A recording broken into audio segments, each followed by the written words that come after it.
Assalamualaikum warahmatullahi wabarakatuh. Perkenalkan, nama saya Kaisa Rostina dari kelas 12 MIPA 3 nomor absen 15. Di sini saya akan mempresentasikan materi bersatu dalam kerukunan dan demokrasi. Kerukunan umat beragama yang sering disebut KUB. Secara etimologis, rukun dalam bahasa Arab itu berarti asas atau dasar.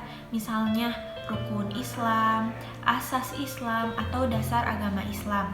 Dalam Kamus Besar Bahasa Indonesia, rukun berarti yang pertama dapat diartikan sebagai baik dan damai, tidak bertentangan.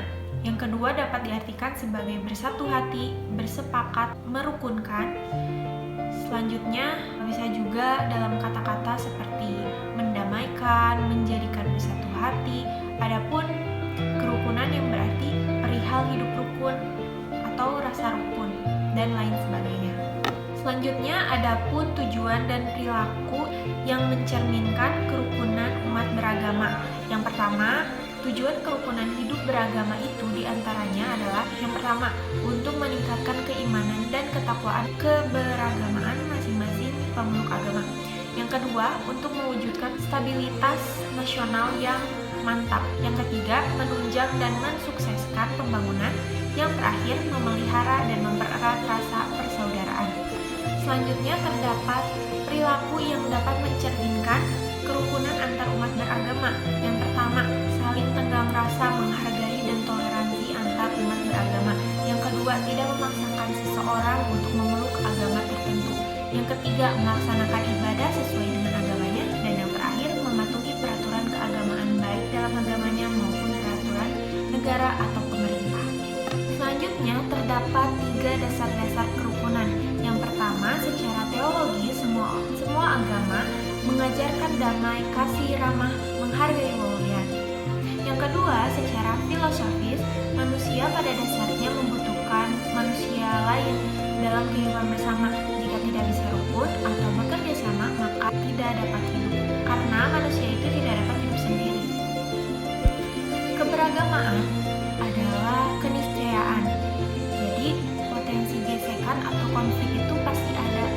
Maka dari itu, diperlukanlah kerukunan antar umat beragama. Selanjutnya, ada 2 hadis mengenai kerukunan umat beragama. Yang pertama terdapat dalam Quran Surat Al-Hujurat ayat 10, dan yang kedua terdapat pada hadis riwayat Bukhari. Yang pertama, isi dalam Quran Surat Al-Hujurat ayat 10 ialah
atau kerukunan umat beragama. Yang pertama, kesediaan untuk menerima adanya perbedaan keyakinan dengan orang maupun kelompok lain. Yang kedua, kemampuan untuk menerima perbedaan.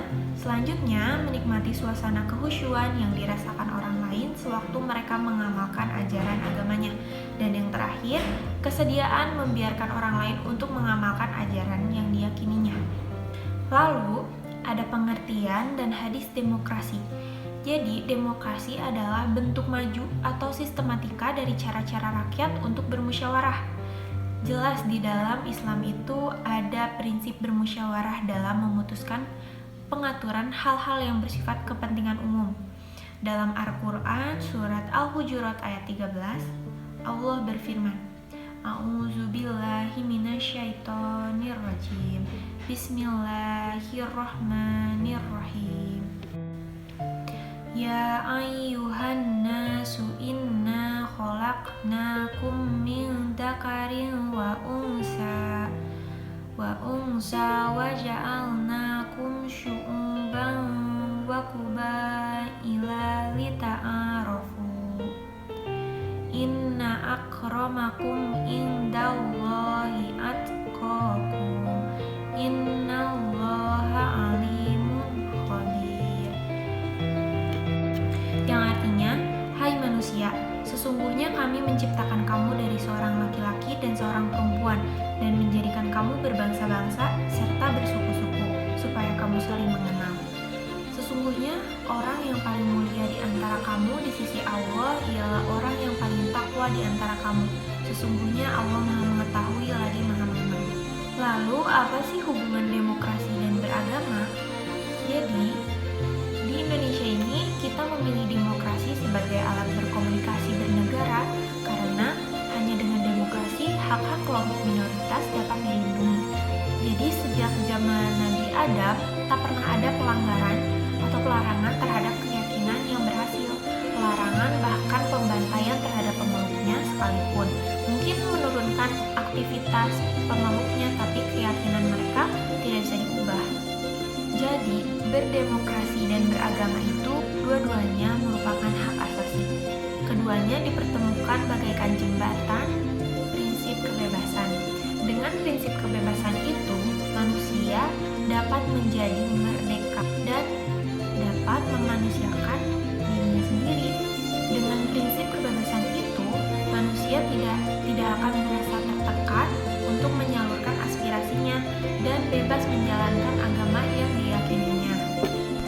Dan juga, orang yang beragama dan berdemokrasi akan menjadikan agama sebagai sumber dan dasar-dasar inspirasi spiritual dan moral dalam setiap tarikan nafasnya dan perilakunya.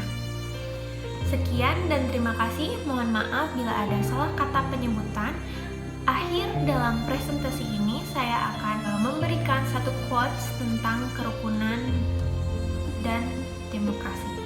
Tidak penting apapun agama atau